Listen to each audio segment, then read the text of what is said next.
इस वक्त की बड़ी खबर मैं आपको बताने जा रही हूं। अभिनेता दीनू मौर्या से ईओडब्ल्यू पूछताछ कर रहा है और ये जो जानकारी सामने आ रही है, दरअसल ये मीठी नदी घोटाले से जुड़ा हुआ मामला बताया जा रहा है। दीनू मौर्या के भाई सैंटिनो से भी पूछताछ हो रही है।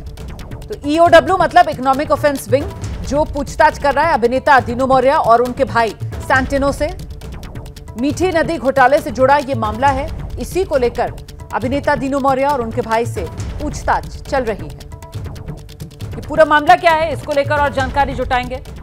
इंतजार कर रहे हैं हम अपने सहयोगी का और डिटेल्स के साथ अभी कुछ ही देर में हमारे साथ जुड़ेंगे। फिलहाल जो जानकारी मिल रही है उसके मुताबिक ईओडब्ल्यू इकोनॉमिक ऑफेंस विंग होता है और इकोनॉमिक ऑफेंस विंग जो है वो आर्थिक जो घपलेबाजी होती है उस मामले में जांच करता है। ऐसे में मीठी नदी घोटाले में ईओडब्ल्यू ये पूछताछ कर रहा है अभिनेता दीनू मौर्या और उनके भाई सैंटिनो से। हम सीधे आपको लेकर चलेंगे। सहयोगी गणेश ठाकुर इस वक्त मौजूद हैं और डिटेल्स के साथ। क्या खबर है गणेश? बहुत बड़ी डेवलपमेंट है क्योंकि दीनू मौर्या के कुछ राजनीतिक संबंध ऐसे हैं जो जांच के दायरे में आ सकते हैं मीठी नदी घोटाले को लेकर। अब मीठी नदी की सफाई और डिसिल्टिंग के मामले में मुंबई पुलिस ने एफआईआर दर्ज करी है, एसआईटी बनाई है और जांच चल रही है। तो जांच में दीनू मौर्या और उनके भाई सैंटिनो को अभी उनकी पूछताछ जारी है।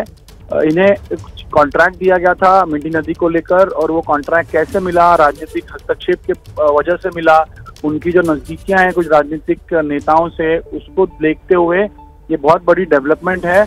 और क्वालिफाई नहीं होते हुए भी ये कॉन्ट्रैक्ट उनके कंपनी को, उनके भाई की कंपनी को दिया गया था, ऐसा आरोप है।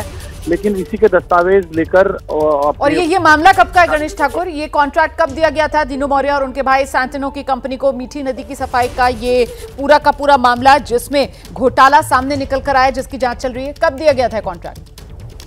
जी देखिए, ये महाविकास आघाड़ी की जब सरकार थी, शिवसेना, राष्ट्रवादी और कांग्रेस की मिलीजुली सरकार थी, गठबंधन की, उस सरकार के दौरान ये काम दिया गया था और इसी वजह से ये अब जांच के दायरे में आया है। विधानसभा सत्र के दौरान इसी मामले को लेकर इसका बड़ा आर्थिक घोटाला होने का आरोप भाजपा के नेताओं ने किया था, जिसके बाद मुख्यमंत्री देवेंद्र फडणवीस ने इसमें एसआईटी की घोषणा की और एसआईटी की घोषणा के बाद इसमें जांच शुरू हुई और कुछ दिनों पहले एफआईआर दर्ज हुई। तो एफआईआर दर्ज होने के बाद कॉन्ट्रैक्टर्स के यहाँ छापेमारी हुई और अब दीनू मौर्या तक ये जांच पहुंची है। जैसा मैं बता रहा था कि राजनीतिक दोस्ती या जो नजदीकियां हैं दीनू मौर्या की, वो भी जांच के बिल्कुल सियासी दोस्ती के चक्कर में आप कह रहे हैं कि शुरुआती नजर में ये कॉन्ट्रैक्ट जो दीनू मौर्या और उनकी भाई की कंपनी को मिला, मीठी नदी घोटाला, इस मामले में ईओडब्ल्यू अब पूछताछ करे दीनू मौर्या।